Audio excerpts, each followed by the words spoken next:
তুলে দিতে পারবে তো আমাদেরকে? আমরা ফুটপাতে থাকবো, একেবারে আমরা শান্তিপূর্ণভাবে আন্দোলন করেছি। ওরা আমাদেরকে আমাদের সাথে এই আচরণ করছে, আমাদেরকে গায়ে বাবা আরে শোভা বলছে। আমরা প্রথম থেকেই শান্তিপূর্ণভাবে আন্দোলন করেছি, আমরা কোথায় অশান্তিপূর্ণ আন্দোলন করেছি? আপনারা ছিলেন আমাদের সাথে, আপনারা সকাল থেকে দেখেছেন আমরা কোনো রকম অশান্তির মধ্যে যাই। দেখুন ফোর্সটা দেখুন, ফোর্সটা দেখুন, ফোর্সটা দেখুন। হ্যাঁ, কি বলছেন শিক্ষামন্ত্রী? বলছেন আপনারা বিষয়টা জানেন না? জানেন না? উনি কি করে জানেন না? উনি তো রাজ্যের শিক্ষামন্ত্রী। দেখুন আমাকে বলছে, দেখুন উনি তো রাজ্যের শিক্ষামন্ত্রী, উনি জানেন না কে 7.5 পেয়েছে? উনি জানেন না? লজ্জা, পশ্চিমবঙ্গের লজ্জা, এরা লজ্জা, এই রাজ্যে জন্মগ্রহণ করাটা লজ্জা। ছবিটা দেখেই স্পষ্ট বুঝতে পারছো যে এখানে কিভাবে পুলিশ এই ভিড়কে ছত্রভঙ্গ করার জন্য, এই আন্দোলনকারীদের ছত্রভঙ্গ করার জন্য বল প্রয়োগ করছে। দেখতেই পাচ্ছ ধাক্কা মারতে মারতে তাদেরকে ব্যবহার করছে। আমরা 60 পেয়েছি, আজকে আমাদের গায়ে হাত তুলছে পুলিশ। চাকরি চোর সরকার, এই চাকরি চুরির দায় সরকারকে নিতে হবে। সামনে ভোট আসছে, আমরা দেখিয়ে দেবো। দেখুন কি অবস্থা করছে, দেখুন। এই সারাদিন পড়ে থাকার জন্য আমরা আবার কালকে আসবো, কালকে। বুঝতেই পারছো একেবারে উত্তপ্ত পরিস্থিতি সেন্ট্রাল পার্কের সামনে।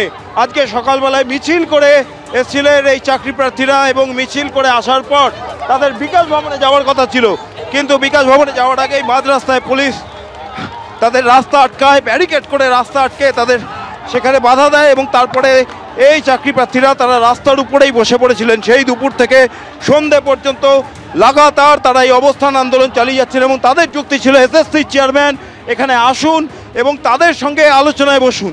কিন্তু তারা যেটা চেয়েছিলেন যে এসএসসি চেয়ারম্যানের সঙ্গে সেই বৈঠক, পুলিশের তরফ থেকেও বলা হয়েছিল তাদের 5 জন প্রতিনিধি এসএসসি চেয়ারম্যানের সঙ্গে দেখা করতে যেতে পারেন, কিন্তু এই আন্দোলনকারীদের দাবি ছিল যে সেই বৈঠক লাইভ স্ট্রিমিং করতে হবে। তোমার মনে থাকতে পারে ঠিক যেমন জুনিয়র ডাক্তারদের আন্দোলনের সময় মুখ্যমন্ত্রীর সঙ্গে বৈঠকের বিষয় তারা যেমন দাবি করেছিলেন যে গোটা সেই বৈঠক লাইভ স্ট্রিমিং করতে হবে, আজকে এই চাকরি প্রার্থীরা তাদেরও কিন্তু সেই একই দাবি ছিল যে এসএসসি চেয়ারম্যানের সঙ্গে বৈঠক লাইভ স্ট্রিমিং করতে হবে।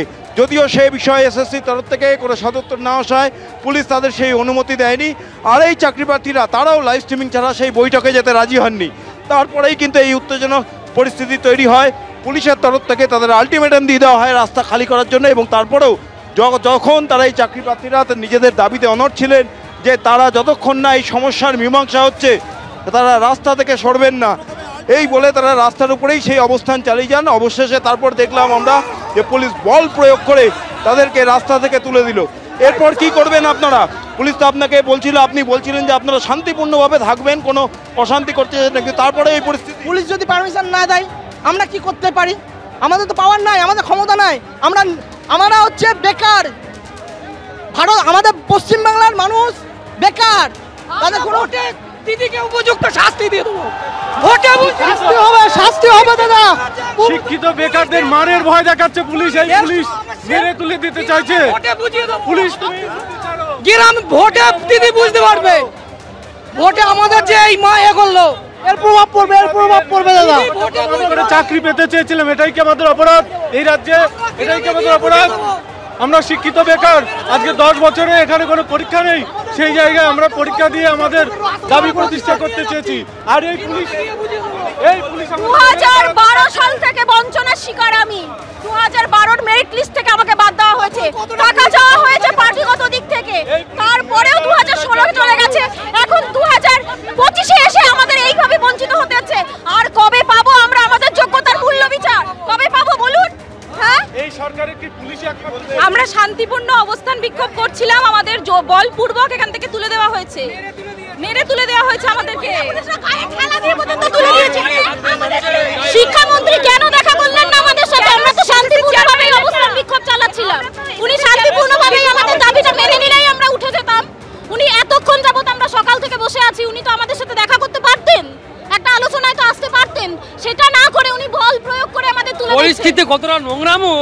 আমরা সকাল থেকে বসে আছি, তখন থেকে ওনারা কোনো রকম করে অর্ডার কপি দেখাননি, সতর্ক কিচ্ছু দেননি। এখন হঠাৎ করে আমাদের মনোবল দেখে এত ভয় পেয়েছে, যে এখন আমাদের প্রশাসনের মাধ্যমে শক্তি মাধ্যমে হয়ে যাচ্ছে। শিক্ষামন্ত্রী জানেন না 60 পেয়েছেন কিনা? সকাল থেকে আছে, কেন আমাদের দেখায়নি যে এই অর্ডার কপি রয়েছে? এখন কেন দেখাচ্ছে?